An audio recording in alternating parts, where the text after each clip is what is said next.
Okay. And I think that looks about right. You think that looks about right? You look fine. Thank you. You look great too. Thank you, Rae. Is that how should we address you, Rae Armantrout? You can just call me Rae now that we're talking. Okay, Rae. Shorter. I think we'll roll with that. I guess I'm just asking. I'm just trying to find the best way to respectfully address you, considering that both Thomas and I know your work, and not you personally. Yes. Which puts us... just call me Rae. We're in the United States after all. Okay. Well, thank you so much for sitting down with us. I assume you're sitting. You look like you're sitting. I am sitting. Okay, great. Thank you for joining us today. It's a real honor for us to be able to have this day. Both of us are very much in adoration of your body of work, and super thrilled to be able to host an entire day dedicated to your work, along with several live performances. I'm really honored that you're doing this. Thank you. Yeah, of course. So, I mean, maybe we'll just lead off with a few questions, a few questions for you, if that works for you. Sure. Well, one of which that I had leading up to this event and reading this small book that Rob McClellan put out, Rituals, in 2003, was the sort of flourishing binary of a public and a sort of private space, and how narrative sort of fits in with that enactment. That's a good question. One problem I see here is that I don't have that book in hand. I only have Wobble in hand. So if you're thinking of any particular poem, I won't have it. But I think it's true that in any given poem of mine, there could be a mixture of public discourses, more than one, maybe, things that are coming from political speech or scientific articles, or from a source out in the world, and also from things in my life, things that I see out my window. So yeah, there is, I think, consistently a mix of the public and private. Mm-hmm.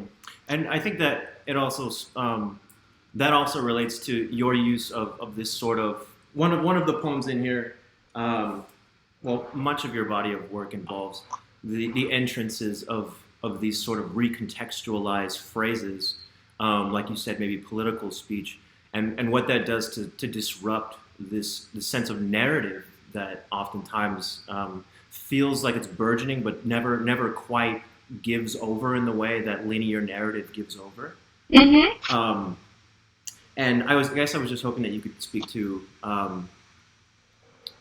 the impetus for that speech, or that hope to disrupt direct narrative. I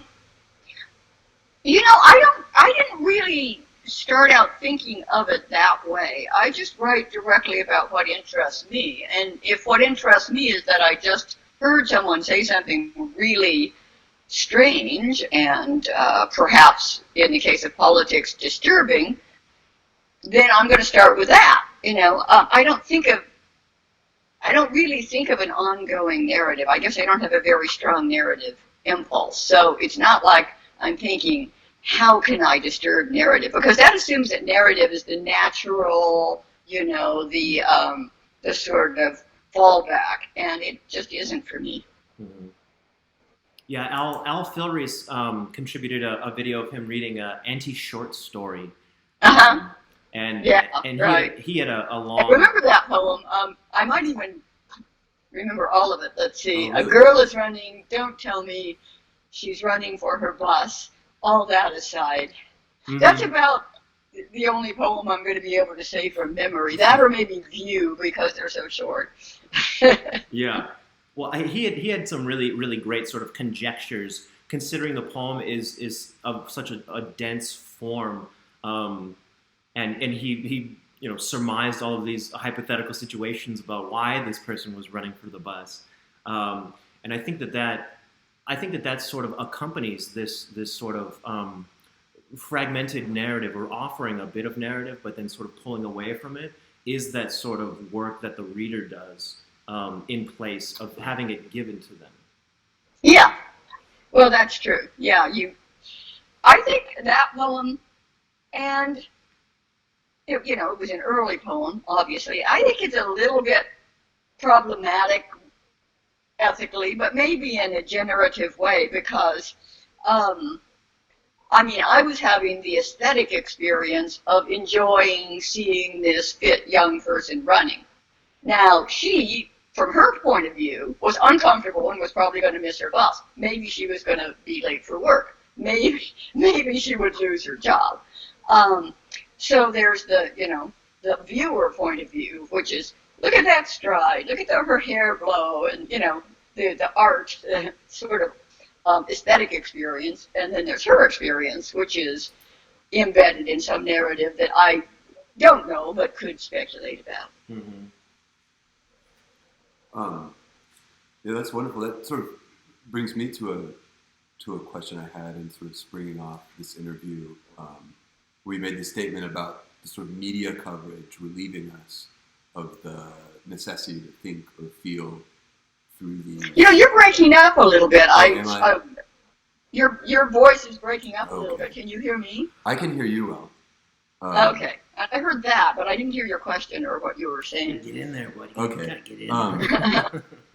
Yeah, I was just sort of, you bringing up sort of like the ethical quandaries of writing, of this observation of an other, sort of brings me back to the statement that you made in an interview, briefly talking about media coverage of the big ideas of our time, and how they sort of relieve us of the necessity to think or feel our way through those ideas and how they reflect in society. I was wondering if you'd be interested in speaking on that a little more, or how that works. I'm still not hearing you very well. Let me tell you what I think I heard you say. What I think I heard you say was that I was interested in the way media coverage perhaps dealt with the ideas of our time, and would I like to speak to that? Yes. Is that it? Well, I think I'm not sure that media coverage speaks to the ideas of our time, or to any ideas. It just seems like, remember when they used to say, if it bleeds, it leads? It's not that different now. I mean, it's like, if Trump is absurd and he's a ridiculous buffoon, put him on TV. It'll be entertaining. Put a clown hat on him. I think that's how he got elected president, right? So I think that's media's addiction to drama more than any ideas. Okay. Right. I guess what I would say is that in one way I think, can you hear me now okay? Kind of. Is that your poems almost resuscitate that ability for us to think or feel seriously. I see. That's nice. About these sort of big ideas, or while yoking them or connecting them to these very personal moments. Sort of almost anything that comes into the sphere of attention, of observation, which is a theme, again, that through this book, Veil, which covers a lot of ground, a lot of years, a theme that I sort of kept encountering was the idea of attention. Attention. Oh, attention. Okay, yeah. Of close attention, and I was wondering if you'd like to speak of that. How maybe that connects with sort of the well-wrought imagistic moments of your poems. I wish that I had the foresight to have all of my books here present. All of them? I don't know if that'd be possible. I could go downstairs and get them, but I don't want to waste time. Should I go downstairs and get books, or should we just roll with this? That's completely up to you. I'm fine watching dead air if you're okay with that. If it's not too much work. That's true. You could cut it out, maybe. Yeah. I don't know if a techie guy could. I'll go get some books. I'll be right back. Or we could just leave this in. That's true. What if there was a cat or something that jumps around?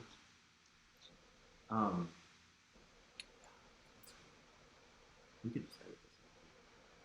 But if you're still watching, thanks for coming to Rae Day, every single one of you. Yeah. Should we give shout outs to people at this point? R. Kelly. Well, do we edit it out now?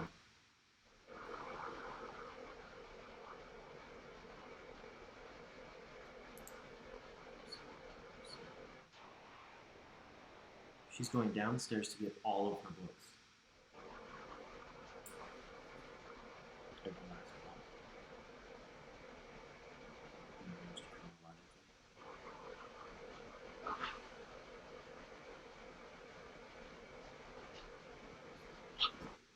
Get a lot of bass in your voice, but project.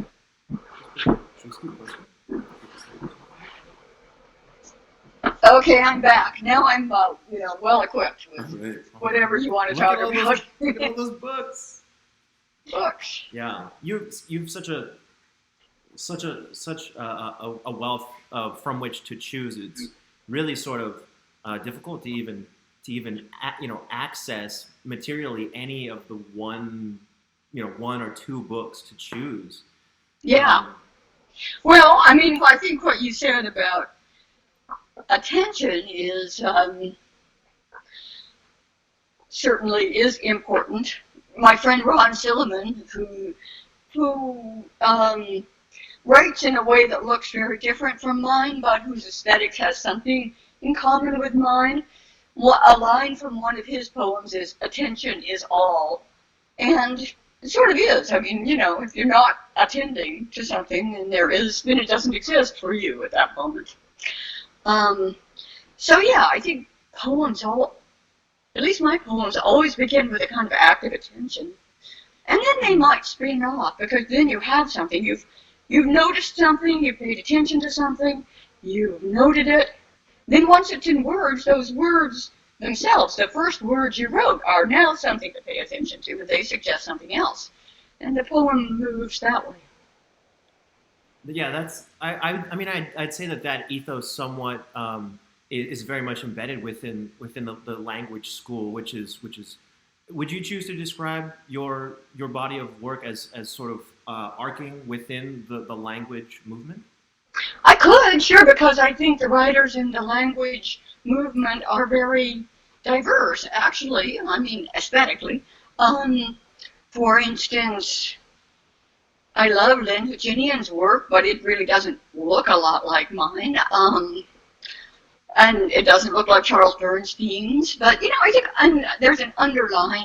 there are a few underlying similarities. One is, I mean, this all has to be contextualized in time.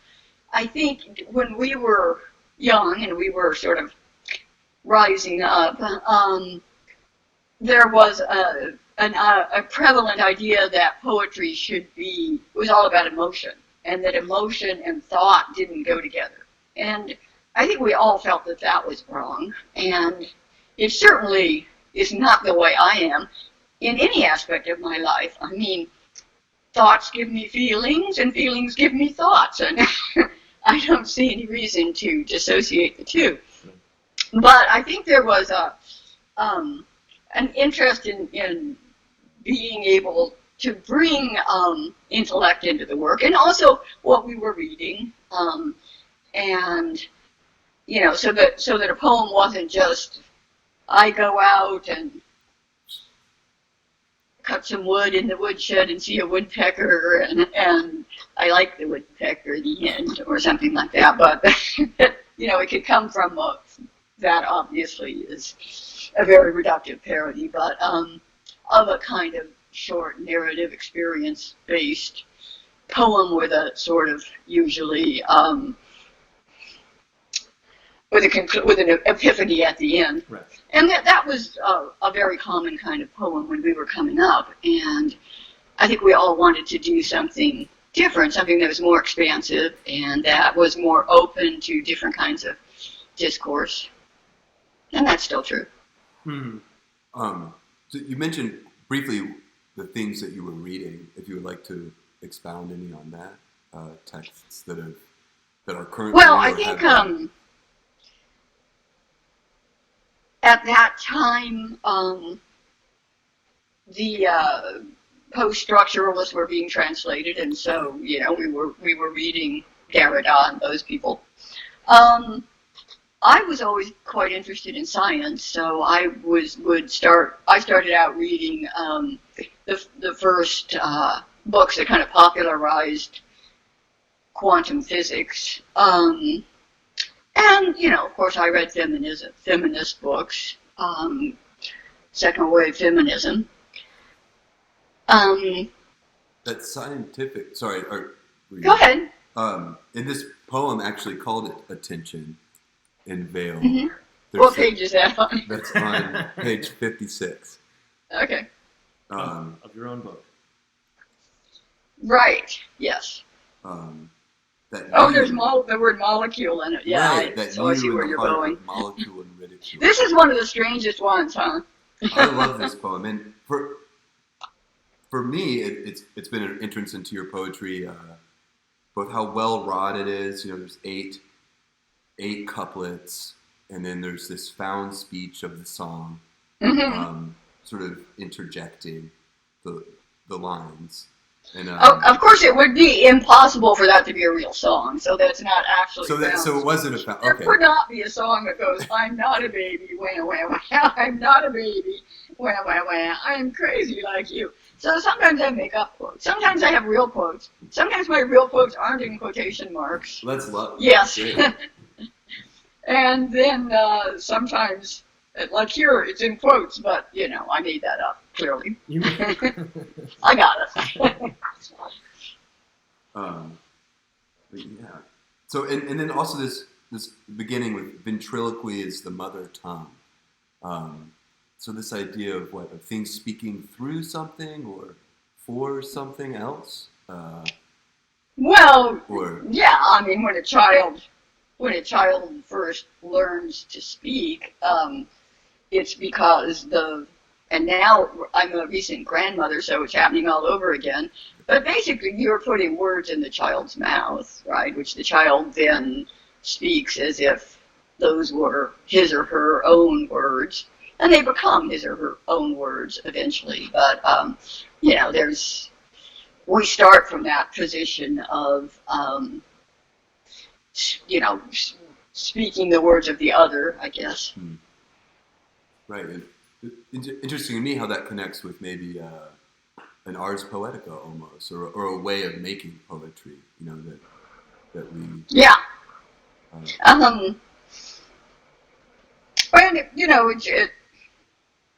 It's a little disturbing to think that ventriloquy, because that's like puppets, is the mother tongue. But I find that often I begin with a thought that I have that is somewhat troubling, and then I can't help but just explore that further. A poem that was in the September 2018 volume of Poetry Magazine, the title is eluding me. It does contain the line or a reference to a child in a crib and the replication of sounds. Are you happy when? Oh yeah. Are you happy when one? I bet I can find that. It's from a manuscript that hasn't been published yet. Oh. You want me to read it? Yeah. Sure. All right. It's right around the corner. I'll go get it. We're making you do so much legwork, Rae. Okay, well, so I still use these old-fashioned black thesis binders that you're too young to even know about, probably, to hold manuscripts. And so this is a new manuscript called End Quote. It's been accepted by Wesleyan. I think it's going to come out in late 2020 or maybe early 2021, which seems like such a long time. It's going to be hard for me to find the poem. It's going to take just a little while because, of course, this is just a jumble of papers with no page numbers. But we'll see what we can do. Yeah. But I mean, so it did while you're looking. Yeah, I'll listen while I'm looking. All that aside, but just the sort of the sonic replication of sound and the way that maybe rhythm functions, because your poems, I think, tend towards density and brevity. I would say, and so the sonic qualities are sort of, in my mind, exponentialized in good. In that space. I'm glad you said that, because sound is important to me, and I've read, maybe it was only one, but I've read some critic or reviewer say that, my work didn't have much sound quality to it, and I was hurt by that, because it matters to me. I read them aloud to myself as I'm writing them, so I'm glad you said that. Yeah. Well, it definitely adds another sort of tier to what is already a very sturdily constructed poetics. Thank you. And I was saying earlier to Thomas that most of your poems seem to have a sort of physical structure on the page, and there's very little that is superfluous, and they do seem to have a sort of essential quality to anything that is included within the poem. I found it! Yay! But yeah, I really do value compression, I guess you could say, the condensed poem. Even if a poem is long, it seems like each line could be and should be as compressed and condensed as possible. I think that's probably something that comes all the way from the modernists, like Ezra Pound would tell you the same thing, right? All right, so do you want me to read? The poem's called Care, so I can read it now. Yes, please. I found it. And you're right, it does have something to do, like the other one, with childhood. But like I say, now I'm actually babysitting grandchildren, so. Care. Dress like you care. Eat like you care. Care like you care. You don't think apples just grow on trees, do you? A fish taps a clam against a bony knob of coral to crack its shell, which demonstrates intelligence, yes, but is the fish pleased with itself? Alone in your crib, you form syllables. Are you happy when one is like another? Add yourself to yourself. Now you have someone. Yeah, that's the sort of accumulation of something. Add yourself to yourself. Now you have someone. As if to say, replicating language yields existence. And I guess within like the space of a poem that might be true as well, considering that the source material is always this sort of external, sort of penetrating the membrane of the cerebral, perhaps. Yeah, true. And of course the poem does start with a repetitive structure of dress like you care, eat like you care like you care. But I was also thinking about babies learning to talk, and how they make sort of random syllables, and then they, if they, they'll try to get to the same one over and over, like mama, and then I was just wondering if they enjoy that. Also, I'm the grandmother of twins, so there's two of them doing it. So a lot more replication. Yeah. All right. Is there anything you want to touch on here? Well, that sort of additive aspect of your poetics is very interesting to me, and almost like these different sediments of speaking or observation sort of congeal or are stacked into each other to sort of open into a place of wonder, really. Which is interesting in sort of a poetics that is so driven by being well wrought or attentive to detail. that it's essential without being essentializing. If that Well, good, if that yeah. makes sense. I do like to feel that a poem can go anywhere. It can really move in any direction, and that you don't know, or I don't know anyway, where it's going to go when I start. Right, and that sense of your, I guess I read that often from the language school of poetics is, we're going into this space of a poem with an idea.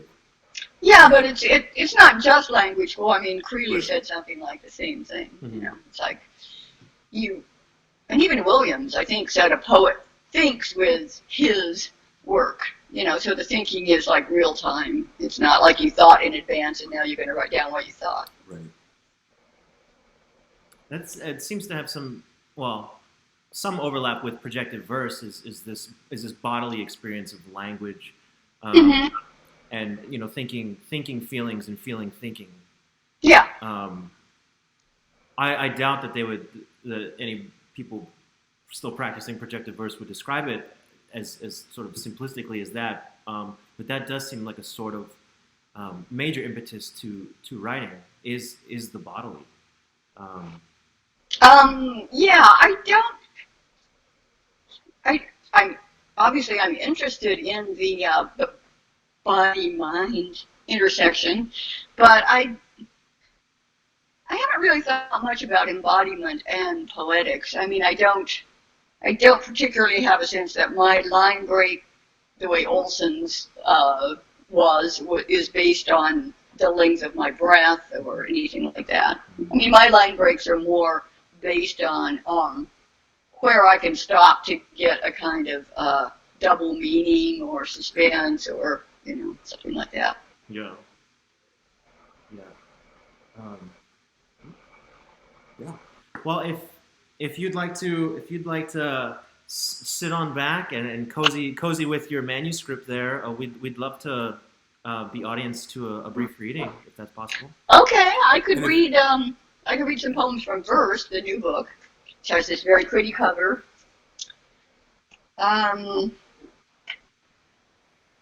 The first poem, that's not Verse, Wobble. I'm sorry, Wobble. Wobble, the new one.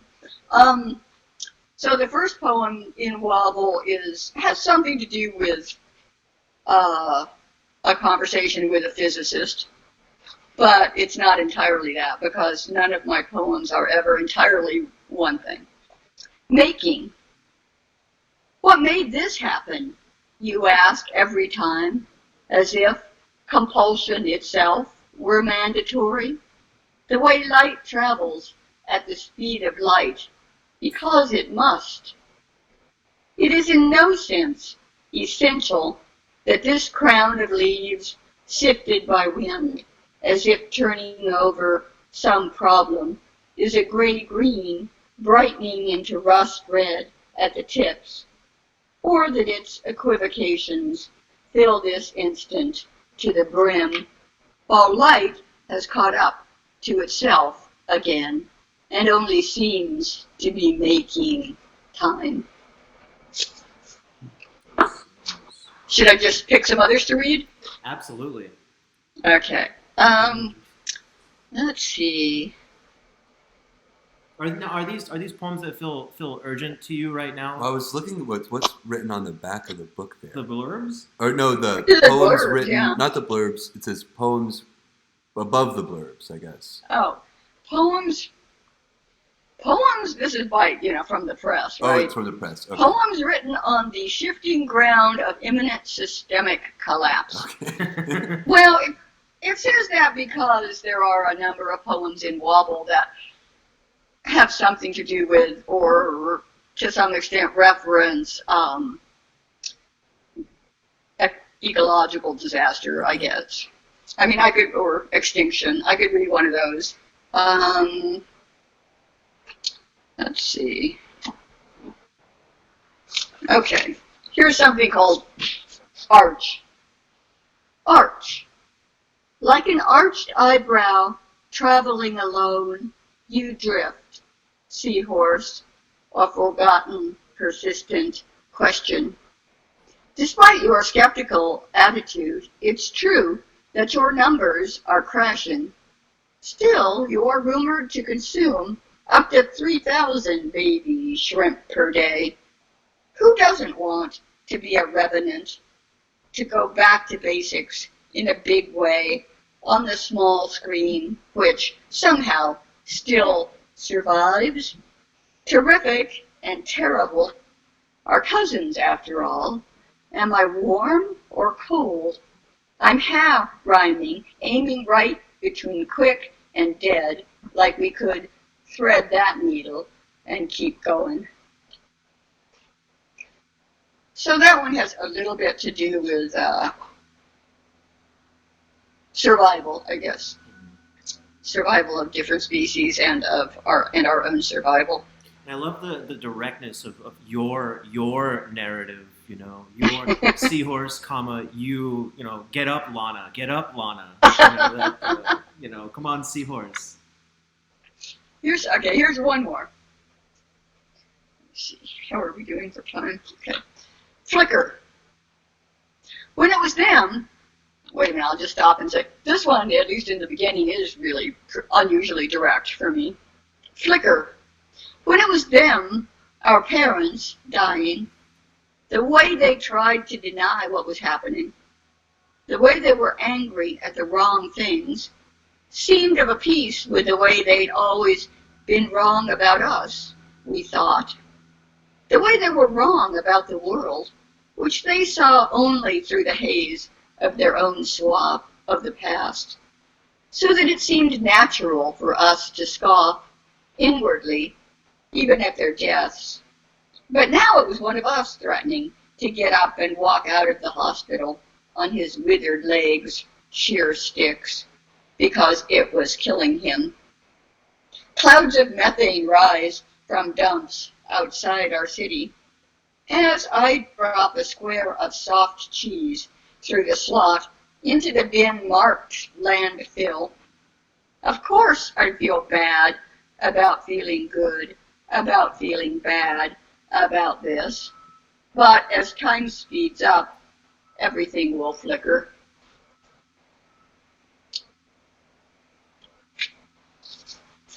Do you want me to read? Like, I could read the last poem in here, which goes back to having something to do, I guess, with physics, or at least ripping off of it.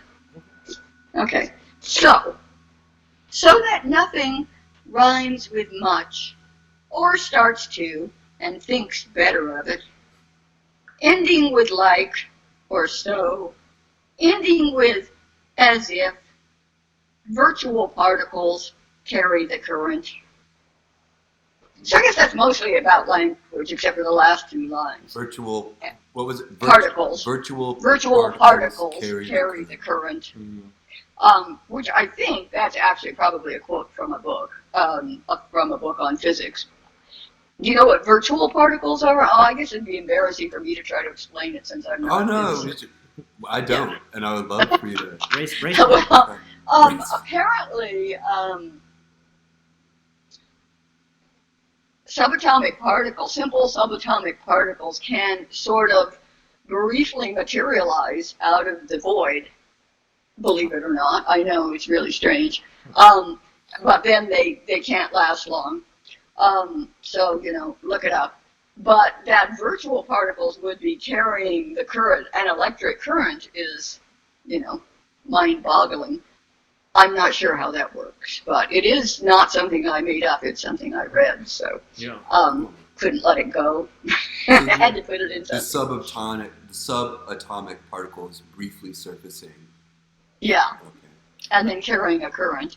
I love that because you. But of course, virtual can relate to virtual reality, I guess too. Mm-hmm. Yeah, but oftentimes. Maybe non-sentient components of the world gaining sentience or voice inside of your poems is always such a where did and what to do with that how to place that within my own existence in the world and sentience. Yeah, I mean it's true. Sometimes I do. I don't think. Not so much in that poem, but in some poems I do in some way or another personify non-sentient elements of the world. And of course, personification has such a bad reputation, often deservedly, that seems risky. But sometimes I do it. So let me see if I can find a poem that really does that. Let me see. Don't know if I brought that up, but I could probably find it. All right.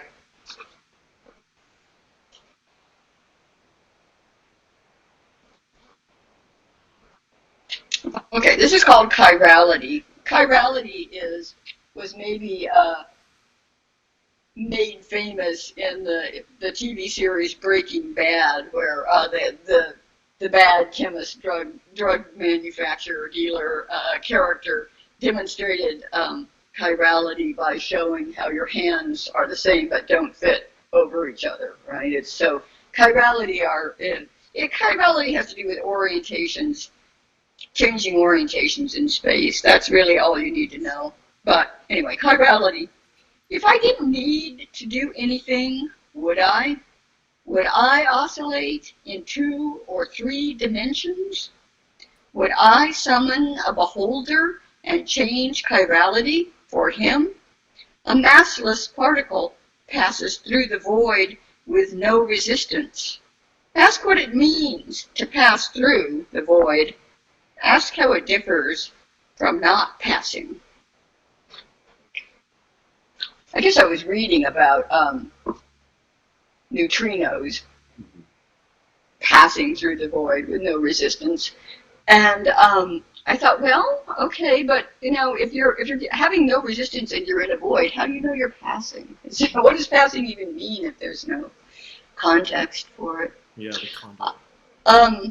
So okay, but in that I was sort of problematically, I guess, personifying the neutrinos or the particles in some way. So I mean, I do see that as kind of risky, because we most of us learned long ago that just stay away from personification, because it's could be kind of Disney-esque.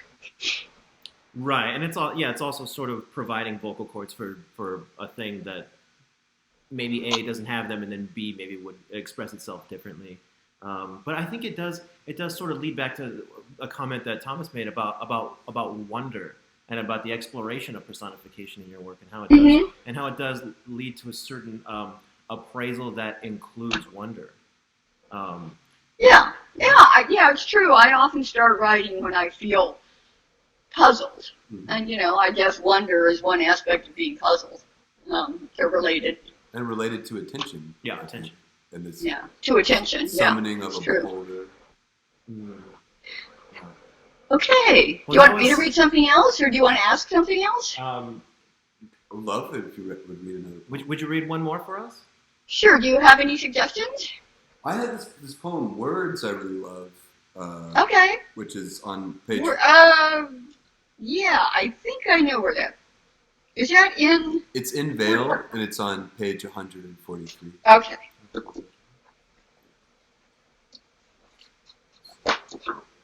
Here. Okay. 142, you said? 43. Okay.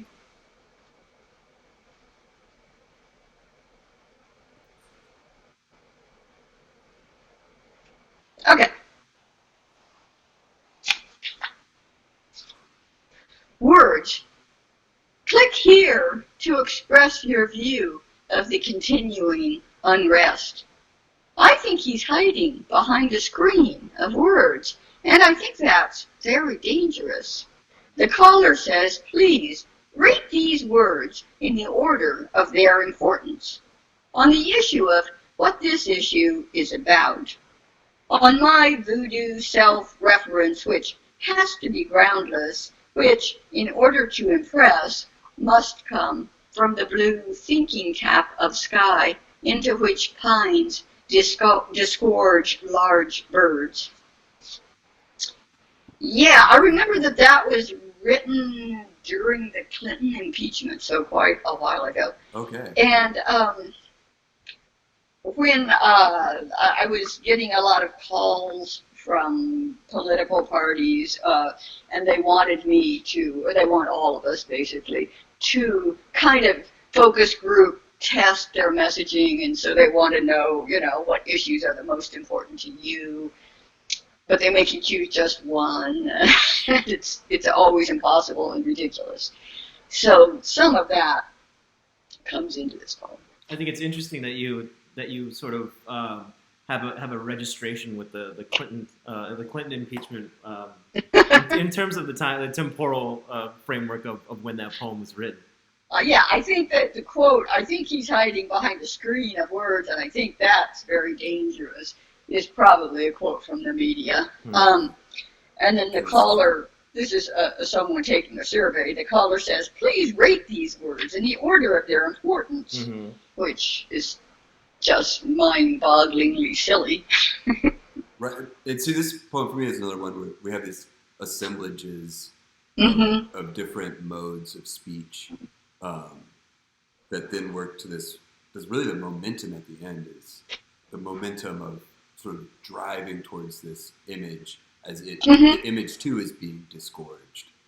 Yeah, I find that that's true, that it does begin with spinning about words and self-reference and then end up with a concrete image of some different sort of disgorging. Right. All the birds leaving the tree all at once. Yeah. The best words in their best order. Thanks for doing that. Well, thank you. Thank you. Yeah. Well, yeah.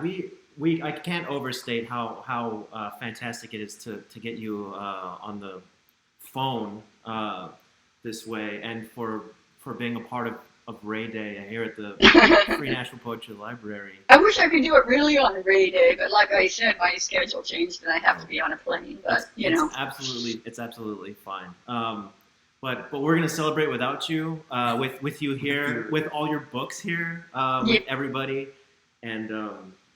Did you guys get the copies of Wobble that Wesleyan sent? We are waiting for those with bated breath, but they're on their way. Okay. Have you checked? Because I could give them a poke. We have checked, but if you want to poke, then we would love to be poked okay. on behalf of. I'll get online and give them a little suggestion. Thank you so much. From everybody in Nashville, do keep in touch, and we'll be reading. Okay, thank you. Thank you. Good to talk to you. Yes. Bye.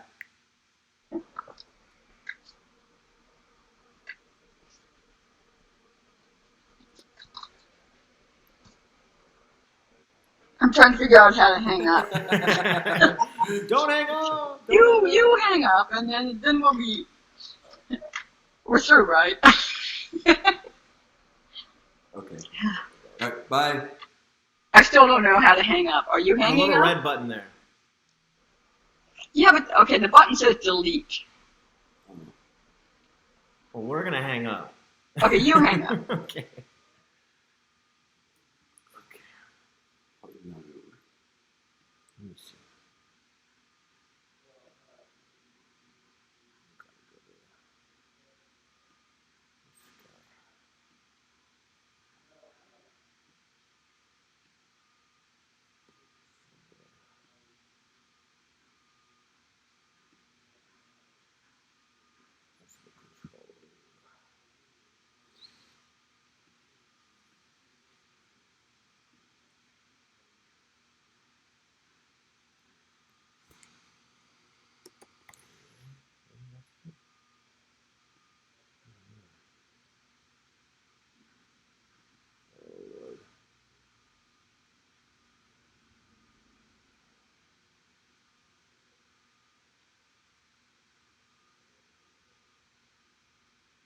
Is this all for naught? I don't know. I don't know anything about this.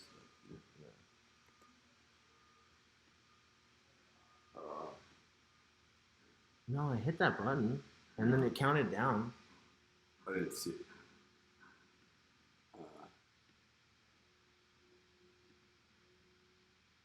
Try to open this. Or is that what this is? Oh, that's.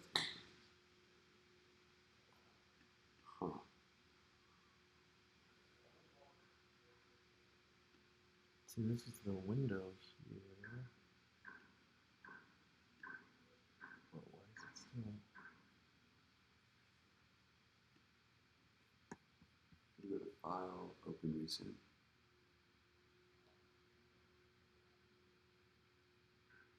That's today. This one? Yeah. Shit. Works out.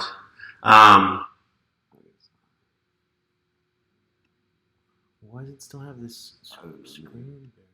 Stop recording. Oh. Fucking hell, dude. We'll That scared me, dude. That really scared me. Alright, stop recording.